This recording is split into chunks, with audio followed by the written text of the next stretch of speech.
Salmo de número 74. O título dessa mensagem é Possíveis Maneiras de Agirmos quando o nosso mundo parece estar desmoronando.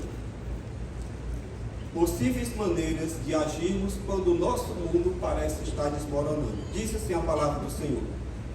Ó Deus, por que nos rejeitas para sempre? Por que se acende a tua ira contra as ovelhas do teu pasto? Lembra-te da tua congregação que adquiriste desde a antiguidade, que remiste para ser a tribo da tua herança. Lembra-te do Monte Sião, no qual tens habitado. Dirige os teus passos para as ruínas perpétuas, para tudo de mal que o inimigo fez no santuário. Os teus adversários bramam no lugar das assembleias e erguem as suas próprias insígnias como sinais. Parecem-se como os que empunham os seus machados no espesso da floresta. E agora, com os seus machados e martelos, destrói todos os entalhos de madeira. Incendeia o teu santuário, profanam a morada do teu nome, arrasando-a até o chão. Disseram no seu coração, acabemos com eles de uma vez. Queimaram todos os lugares santos de Deus na terra. Já não vemos os nossos sinais, já não há profeta, não há entre nós quem saiba até quando isso vai durar. Até quando, ó Deus, o adversário nos afrontará? Será que o inimigo blasfemará o teu nome para sempre? Por que retiras a tua mão, sim, a tua mão direita, e a conservas no teu seio? Mas Deus é meu rei, desde a antiguidade. É Ele quem opera feitos salvadores no meio da terra. Tu, com o teu poder, dividiste o mar, esmagaste sobre as águas a cabeça dos monstros marinhos, despedaçaste as cabeças do Leviatã e deste por alimento às criaturas do deserto. Tu abriste fontes e ribeiros, secaste rios caudalosos. Teu é o dia, tua também é a noite, a luz e o sol, tu os formaste. Fixaste os confins da terra, verão e inverno tu os fizeste. Lembra-te disto, o inimigo tem insultado o Senhor, e um povo insensato tem blasfemado o teu nome. Não entregues a rapina a vida de tua pomba, nem te esqueças para sempre da vida dos teus aflitos. Lembra-te da tua aliança, pois os lugares tenebrosos da terra estão cheios de moradas de violência. Não fique envergonhado o oprimido, que o aflito e o necessitado louve o teu nome. Levanta-te, ó Deus, e defende a tua causa. Lembra-te de como o ímpio te afronta todos os dias. Não te esqueças da gritaria dos teus inimigos, do sempre crescente tumulto dos teus adversários. Senhor, em nome de Jesus, como foi dito, abençoa a ministração da tua palavra e cumpre o teu propósito nessa noite, para a glória do teu nome. Amém. Queridos, a vida nem sempre é simples. A vida, às vezes, nos prega peças.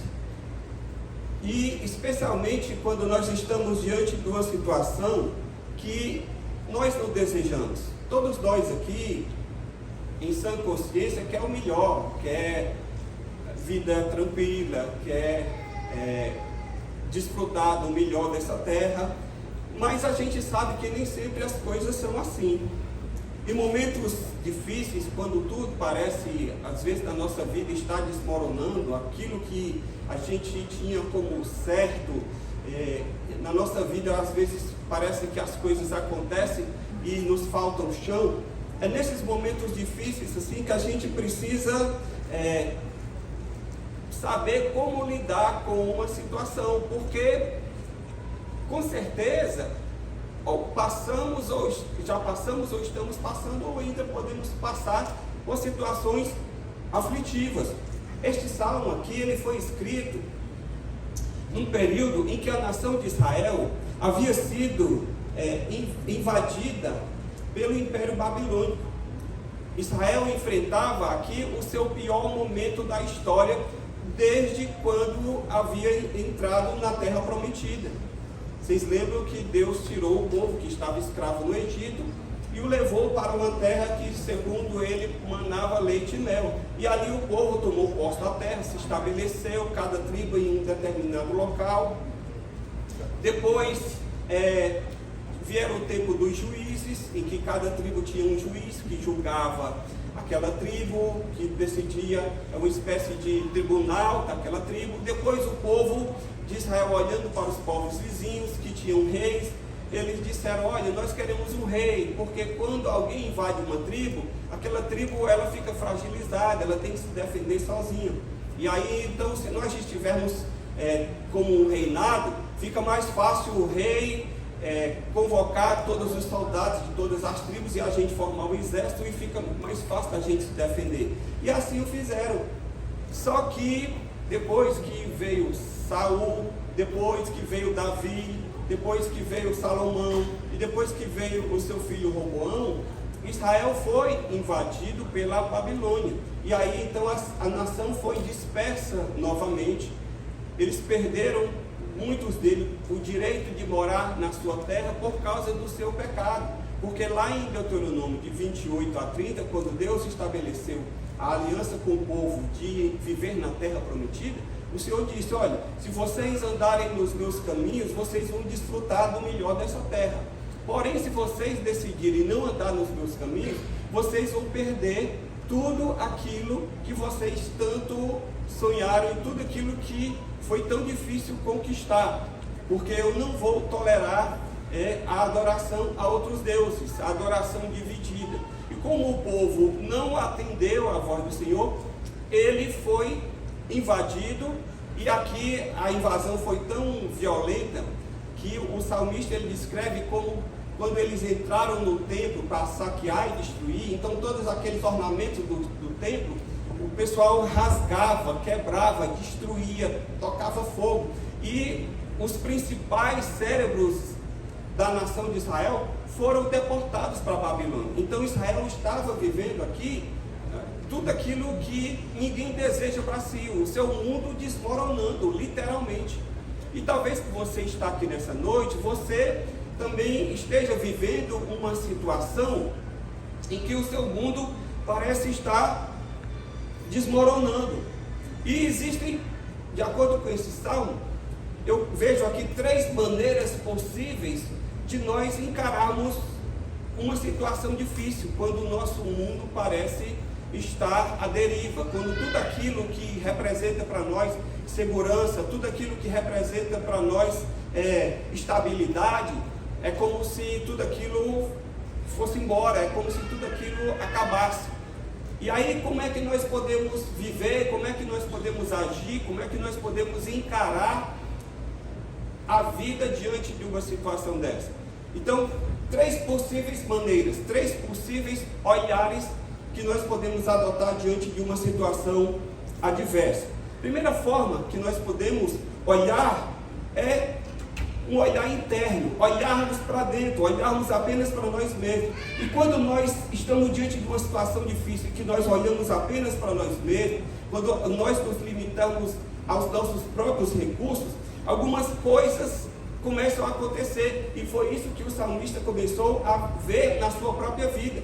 E acompanhe comigo então aqui no Salmo, que nós vamos passear por ele, para que você possa entender e talvez perceber que da sua própria vida você esteja vivendo uma situação parecida.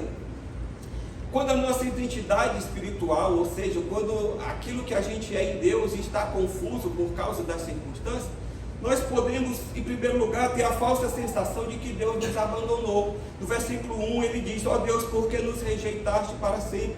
Às vezes nós sentimos assim. Quando o salmista olhou e viu a nação sendo invadida, naquele momento é como se Deus houvesse abandonado o seu povo. E talvez você também esteja vivendo algo parecido.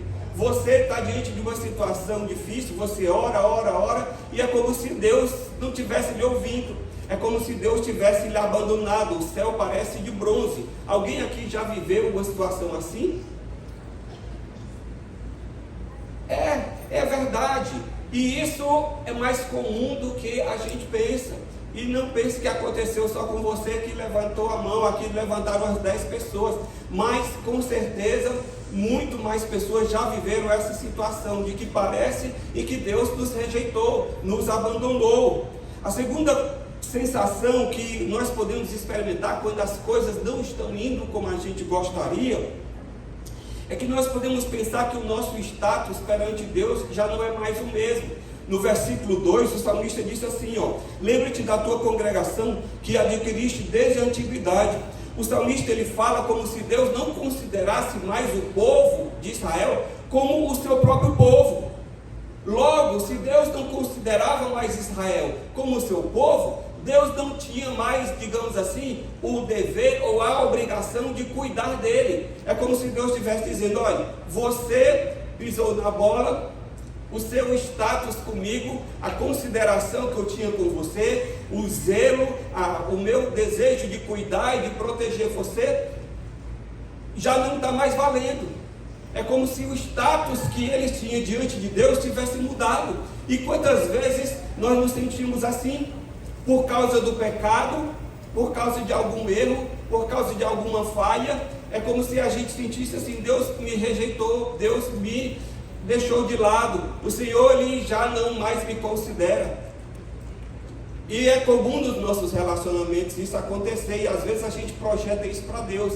Às vezes uma pessoa lhe decepcionou, e aí você diz: olha, fulano de tal ali pisou na bola comigo, aquela amizade que eu tinha já não é mais a mesma. O cristal trincou. Já ouviram essa expressão? A pessoa diz assim: ó, o cristal trincou. E cristal, quando trinca, ele não pode ser restaurado. Então é como se o status daquela pessoa de amizade, de camaradagem, de companheirismo, ele diz: olha, pisou na bola, fez o que não devia, me pediu perdão, eu perdoei, mas é como se eu tivesse perdido a confiança nele. E aí o status dessa pessoa comigo já não é mais o mesmo. E Israel estava sentindo isso. Por quê? Porque eles haviam pecado. E eles olharam e disseram: Deus está nos castigando. E agora o Senhor não quer mais a gente. E agora o Senhor está olhando para a gente de outra forma. Outra maneira, quando a gente olha só para nós diante de uma situação difícil, é que nós podemos achar ou perceber que a nossa segurança, ela é falsa quando ela não é colocada em Deus. Em outras palavras, se você acha que você vai conseguir alguma segurança fora de Deus, essa sua segurança é falsa. Essa sua segurança é como se fosse construir uma casa em areia movediça, ou então construir uma casa em cima de uma duna. Quem é que vai construir uma casa em cima de uma duna fazendo um alicerce de 3 centímetros de tijolo? Não faz. O povo de Israel olhava assim e dizia: olha, Senhor, incendiaram o teu santuário. O povo de Israel achava o seguinte: nós construímos o santuário.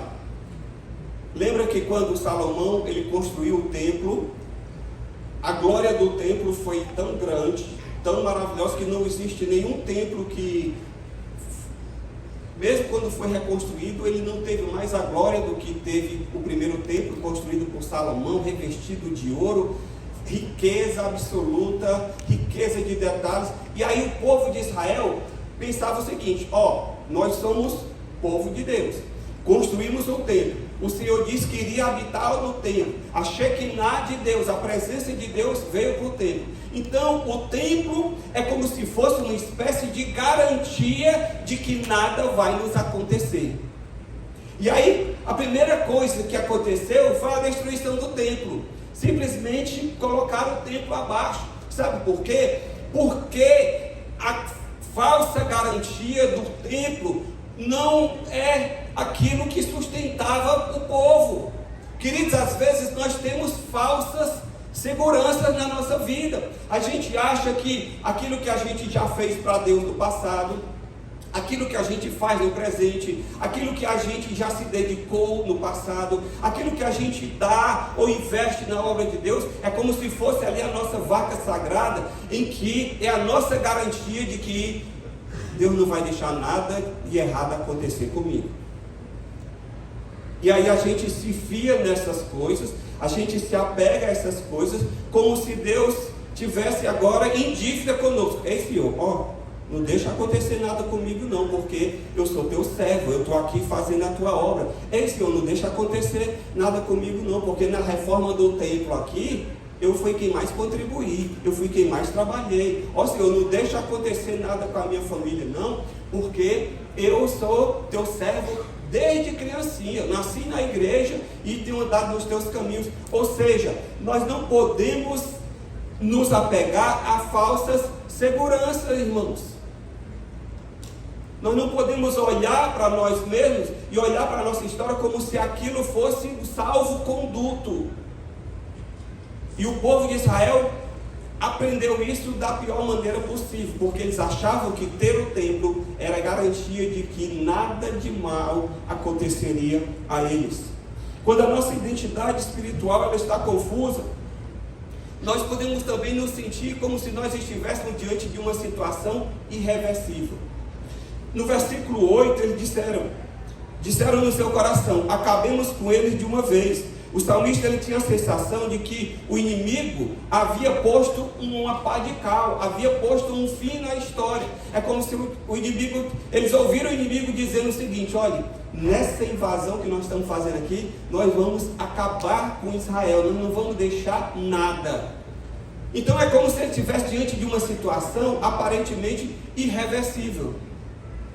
Eu não sei se você está vivendo uma situação assim, em que você olha e que você não vê absolutamente nenhuma possibilidade de solução. É uma doença, é um problema financeiro, é um relacionamento que está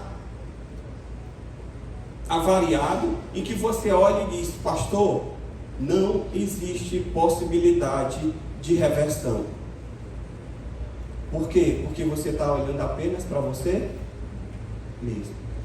Enquanto você estiver olhando apenas para você mesmo, você vai se sentir como se você estivesse diante de uma situação irreversível. Uma outra forma que o salmista olhou, quando ele estava ainda só olhando para ele mesmo, olhando para a situação e olhando para si, foi que ele começou a achar que a sua luta e o seu sofrimento não teriam fim.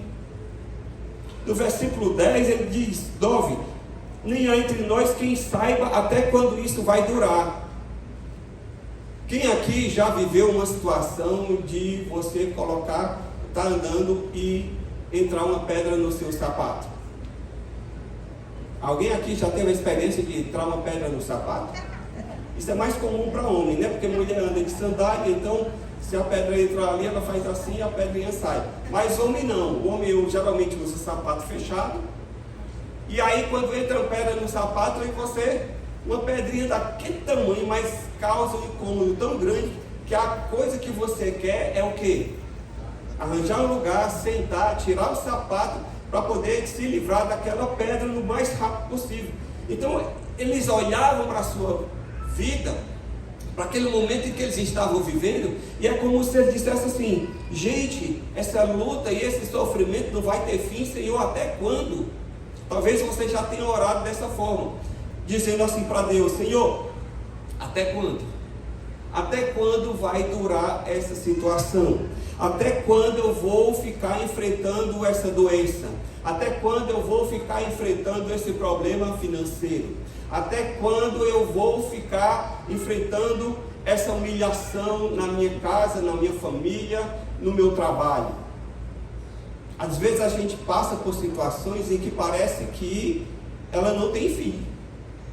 Porque quando você está surgindo a luz no fim do túnel, você descobre que não é uma luz positiva, mas é como se fosse um trem que vem ao seu encontro. E aí você diz: meu Deus, usando a linguagem bem cearense, quanto mais eu rezo, mais visagem aparece. Já ouviram essa expressão? Não é verdade? Às vezes a gente está num ciclo de coisas difíceis acontecendo e que você olha e diz: apressa-te, Senhor, apressa-te, porque está difícil para mim aguentar o rojão. Nós podemos também achar que Deus, Ele está indiferente à nossa situação, porque no versículo 11 o salmista diz: Senhor, por que tu retiras a tua mão? Por que o Senhor já não estende mais a tua mão para nos alcançar? Senhor, será que o Senhor está indiferente? Será que o Senhor não está vendo? Eu canto às vezes na igreja, uma só palavra que Deus mandar vai fazer a minha vida mudar. Já ouviram esse cântico? Eu canto que a mão de Deus é poderosa. E Senhor, por que eu não vejo a mão de Deus agindo na minha vida, na minha situação? Por que eu tenho essa sensação de que o Senhor está indiferente? Talvez você esteja hoje aqui nessa mesma situação.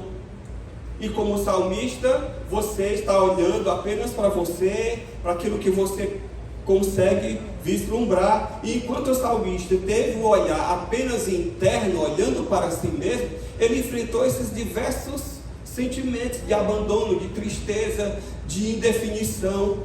Mas eu quero lhe dizer que existe uma boa notícia. A boa notícia, sabe qual é? É que o salmista, ele não ficou olhando apenas para ele mesmo.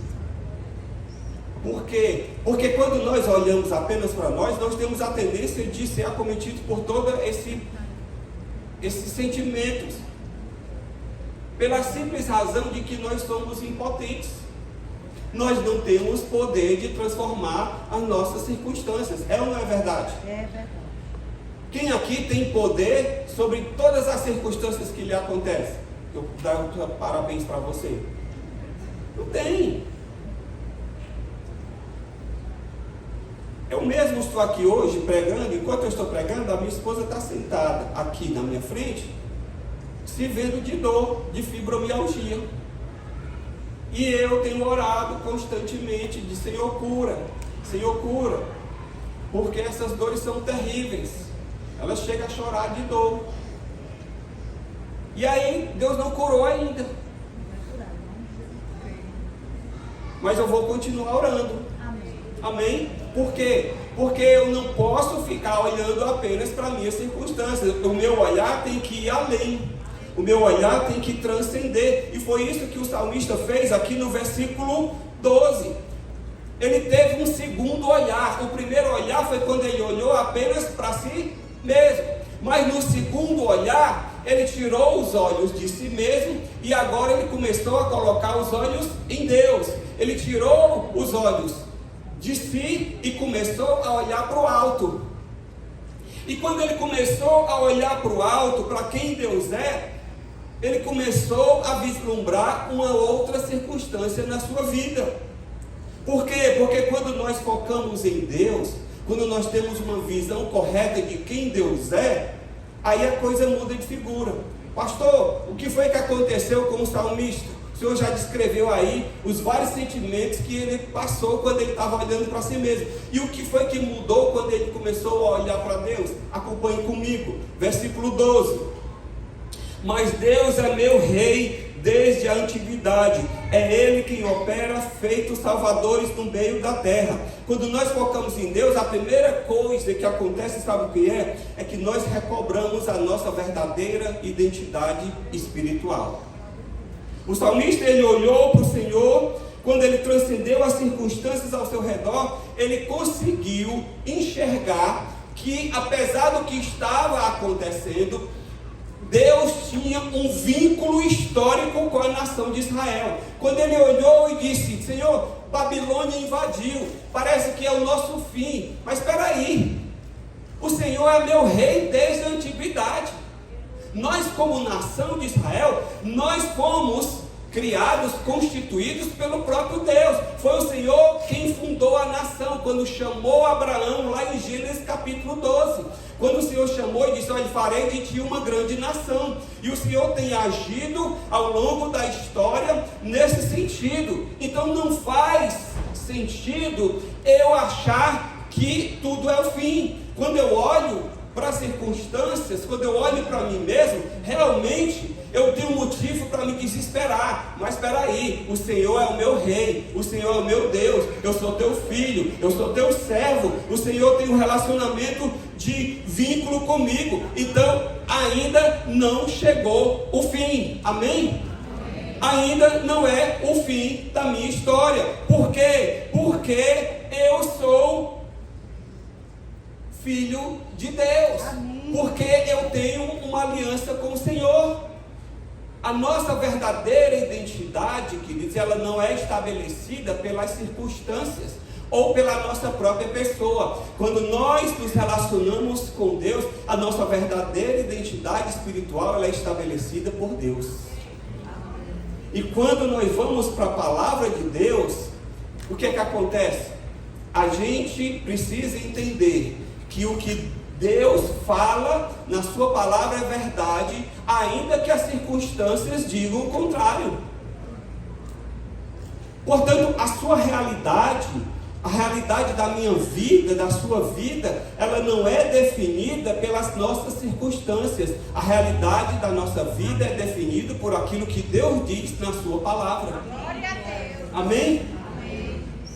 Então a primeira coisa que o salmista fez diante da situação foi olhar para cima. E quando ele olha para cima, quando ele olha para Deus, e ele reconhece que o Senhor tem sido Deus na sua vida desde a eternidade, ele diz, não é porque agora as coisas não estão bem que Deus nos abandonou. Não é porque agora as coisas não estão bem que Deus está indiferente. Eu estou me equivocando, eu estou me deixando levar pelos problemas, eu estou me deixando levar pelas circunstâncias adversas, simplesmente porque tudo aquilo que representava segurança na minha vida, de repente foi embora. Lembra-se de Jó? Jó tinha a vida perfeitinha, tudo redondinho, família, bens, reputação, casamento, tudo indo mil maravilhas. E Jó, ainda para garantir, ele ainda orava pelos filhos e dizia, Senhor, se o meu filho, aquele ali que é mais afoito, se ele fez alguma bobagem, Senhor, perdoa, tenha misericórdia. E ele orava, não apenas por ele, pela sua mulher, mas orava pelos seus filhos, para garantir de que tudo ia bem. E quando foi um dia, tudo não foi bem. E as coisas começaram, notícia ruim atrás de notícia ruim começou a chegar, até que ele perdeu tudo, perdeu os filhos e perdeu a saúde. E quando ele estava, a Bíblia diz que ele se deitava roupa ele não podia vestir, sabe por quê? Porque a roupa grudava na ferida, a famosa pereba. Conhece? Não. Quem é do interior ouviu essa expressão. Era uma pereba só, era uma ferida só. Nem roupa ele podia vestir, porque você que já feriu o pé, já calçou um sapato com meia, e quando foi tirar a meia, o que é que aconteceu? A meia estava grudada na ferida. Já teve essa experiência? Aí você fica lá para tirar daquele pedacinho que está grudado. Imagine o corpo todo, que a Bíblia diz que do alto da cabeça até a planta dos pés era uma ferida só. Então o Jó ele se deitava na cinza, porque você se deitando no pó, no que o pó gruda, você se levanta, o pó fica todo grudado, mas você não fica sofrendo. E aí quando o Jó está naquela situação, a mulher dele chega e diz, ei homem, tu ainda está crendo em Deus? Olha aí, tu não viu que a gente perdeu tudo? Porque a mulher de Jó estava olhando só o quê? Para ela mesma, para aquilo que representava segurança para ela. E Jó disse o quê?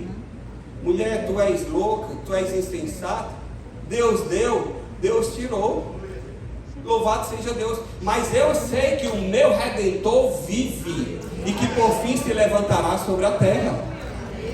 É isso que o salmista começou a perceber aqui. Ele disse o seguinte: Senhor, tudo que era segurança para nós, simplesmente não está mais acontecendo. Mas uma coisa eu sei, o Senhor é meu Deus desde a eternidade, desde a antiguidade, aliás.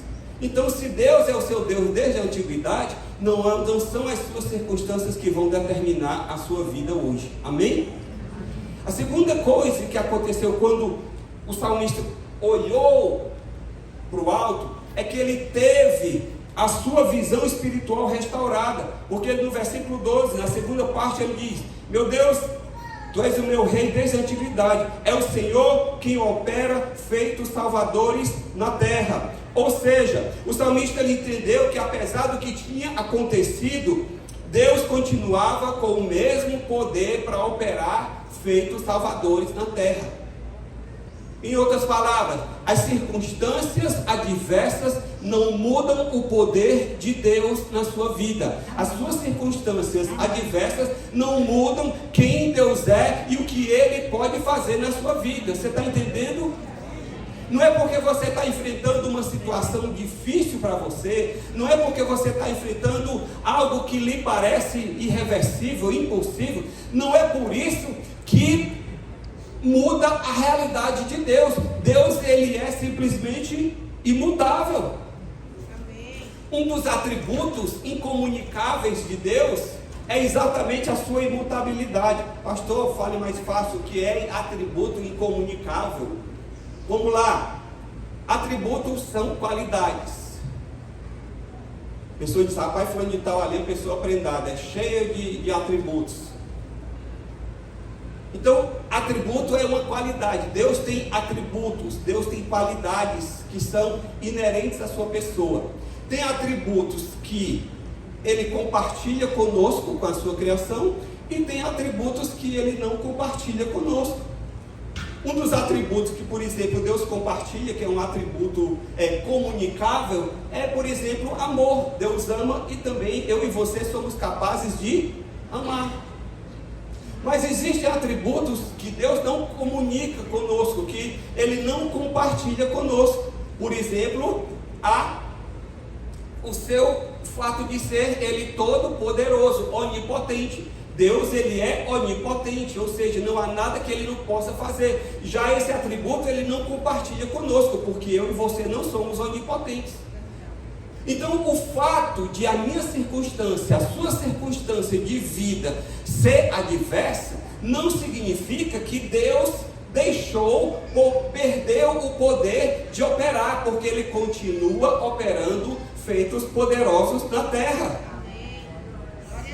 Então o que você precisa nessa noite é restaurar a sua visão espiritual, para que você possa entender quem você é em Deus e o que Deus é para você, para que você não fique aí achando que a sua vida não tem mais solução, que os seus problemas não têm mais fim, de que nada de bom vai acontecer na sua vida, porque você tomou uma decisão errada e aquela decisão errada te condenou a um resto da vida de infelicidade, de tristeza e de dor. Porque nós temos essa tendência de acharmos que uma decisão errada, pronto, eu frustrei os planos de Deus. Pastor, um dia Deus, quando eu era jovem, na igreja, eu estava num culto missionário, e eu senti um chamado de Deus para ser missionário. E eu acabei trabalhando, me envolvendo nas atividades da vida secular, e eu enterrei esse chamado missionário. E hoje eu estou aqui vivendo uma vida meia boca, empurrando com a barriga, porque eu estraguei os planos de Deus para a minha vida. Quantas pessoas estão vivendo isso? Agora deixa eu lhe dizer, Deus não tem um plano para a sua vida. É comum a gente dizer assim, quando está evangelizando alguém, Deus tem um plano para a sua vida. Ei, Deus não tem um plano para a sua vida, Deus tem um propósito. E nesse propósito, Deus vai usar tantos planos quanto Ele quiser. Está entendendo?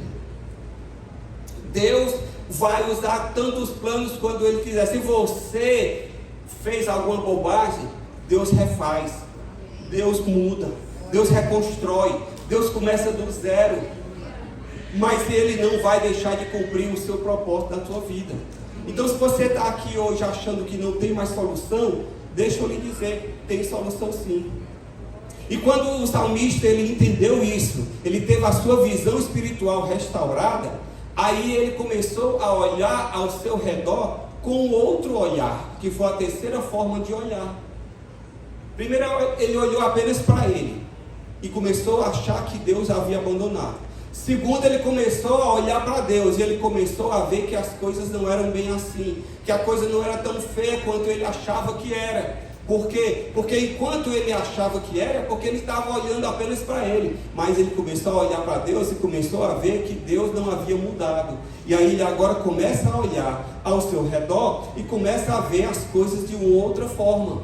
E aí o versículo 13...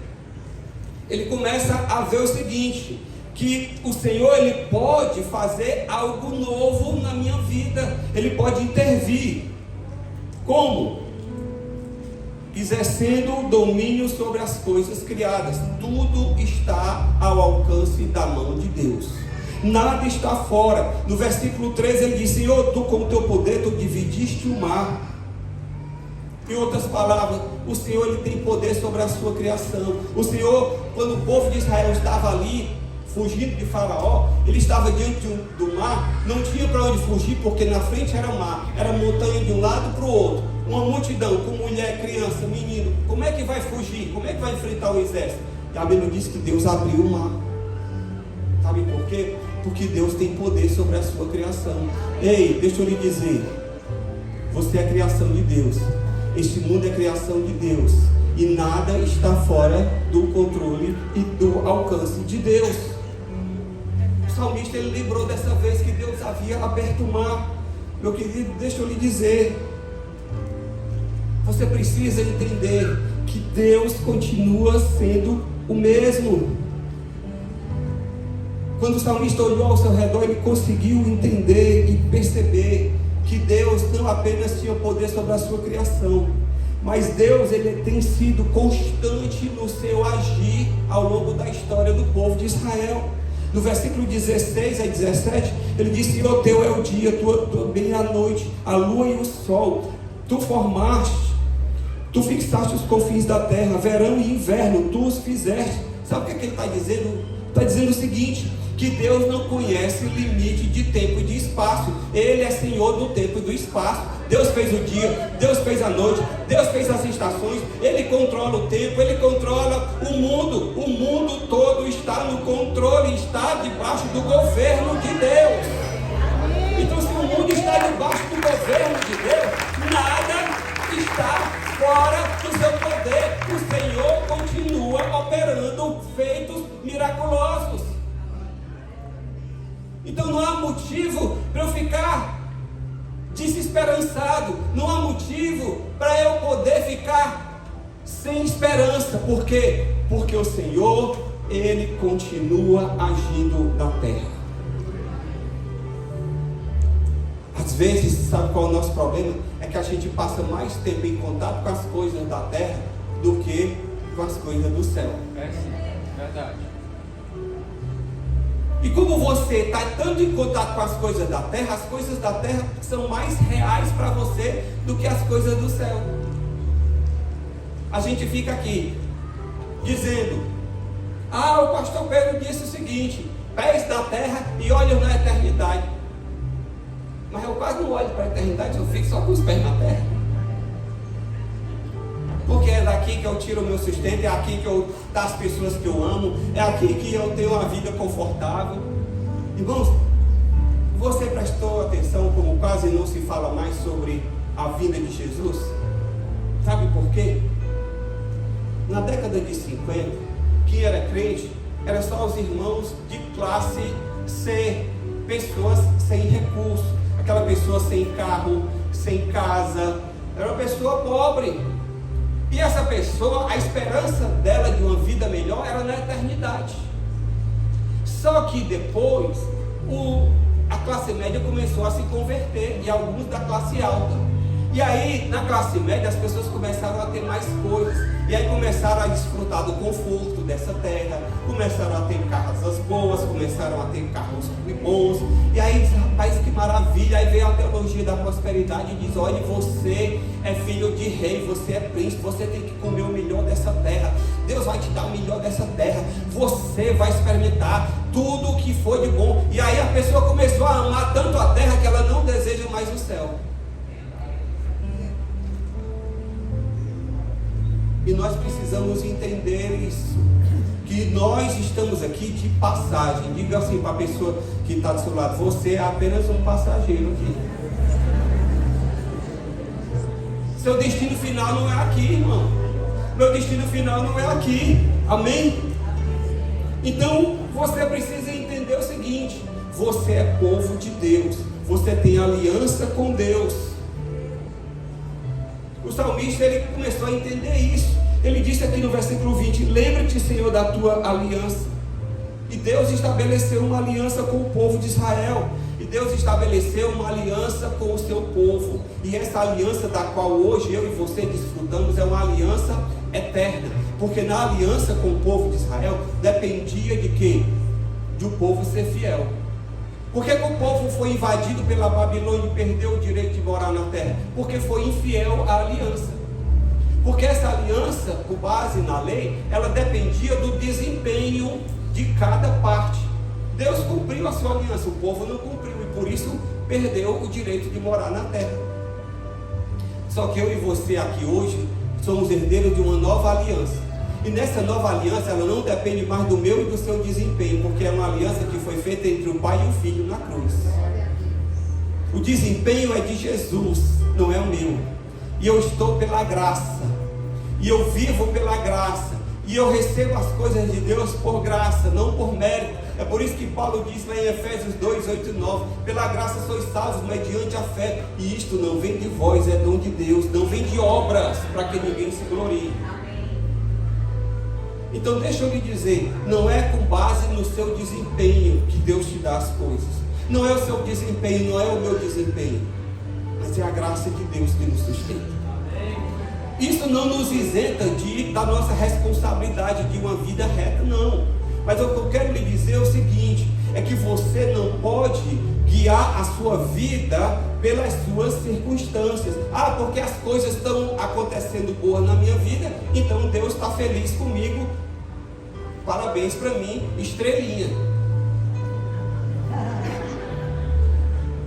Ah, as coisas não estão indo bem, então é porque Deus deixou de me amar, Deus está dormindo, Deus não tem mais aliança comigo. Ei, irmão, a aliança foi estabelecida na cruz. Amém? Deus não mudou, Deus não mudou com você. O que você precisa é entender.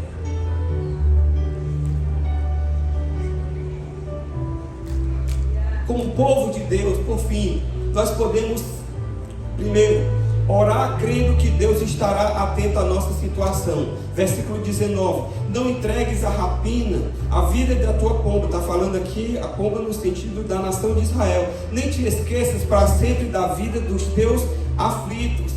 Eu posso orar e entender que Deus não vai esquecer da minha vida, mesmo na minha aflição. Mesmo na sua aflição, o Senhor não vai esquecer da minha e da sua vida. Amém? O Senhor está atento à nossa vida. E outra, nós podemos esperar e orar com fé, na certeza de que nós não seremos frustrados, porque Deus vai fazer tudo aquilo que redunde em glória para o seu nome. No versículo 21 ele diz: não fique envergonhado o oprimido, aquele que está aflito, necessitado, louve o teu nome. Ei, meu irmão, deixa eu lhe dizer uma coisa: Deus, ele tem um compromisso com a sua glória.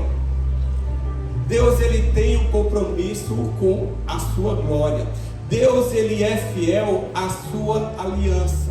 E o Senhor, ele vai fazer tudo aquilo que traga glória ao seu nome.